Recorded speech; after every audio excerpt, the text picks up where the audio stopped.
छोडिदिनु भयो भने हामीले यस्तो चुरो गर्नु पर्ने थिएन। सरकारले पनि हामीलाई यिनीहरूले के अरे धोका दियो भन्न हामीलाई समातेर जेल हाल्ने गरेको पनि आउँथ्यो। तर किन गरेको भन्दाखेरि किसानको लागि, गरिब किसानहरूको लागि सहयोग हुन्छ कि भनेर यो मरिमेटेर गरेको अभियान हो।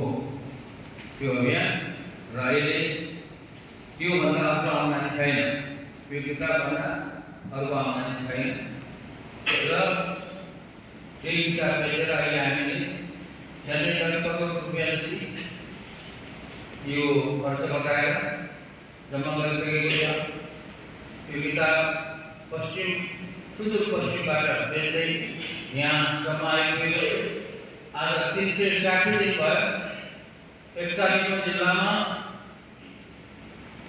विभिन्न ठाउँहरूमा जान सक्ने जति ठाउँहरूमा बोलाएको ठाउँहरूमा एक गएर यो किताब बेचिँदैछ।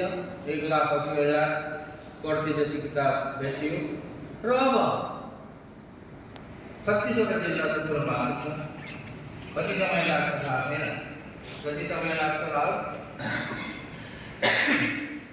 अनि यो किताब बेचेर झन्डै मोटामोटी 19-20 करोड रुपियाँ जति जम्मा हुन्छ होला भन्ने एउटा अनुमान गरेको छ। र नेपालको 1% जनताले पुरा बुझेर यो किताब किन्ने जाला भन्ने हाम्रो अनुमान हो। र हामीले किताब किन्नेको लागि कसैलाई अनुरोध चाहिँ गर्दैन, इच्छा हुनेले किन्ने। मैले भनेको 1% जनताले आफैले कुरा बुझेर, आफैले हृदयदेखि नै कुरा बुझेर, दिमागले सोचेर किताब किन्ला नि त।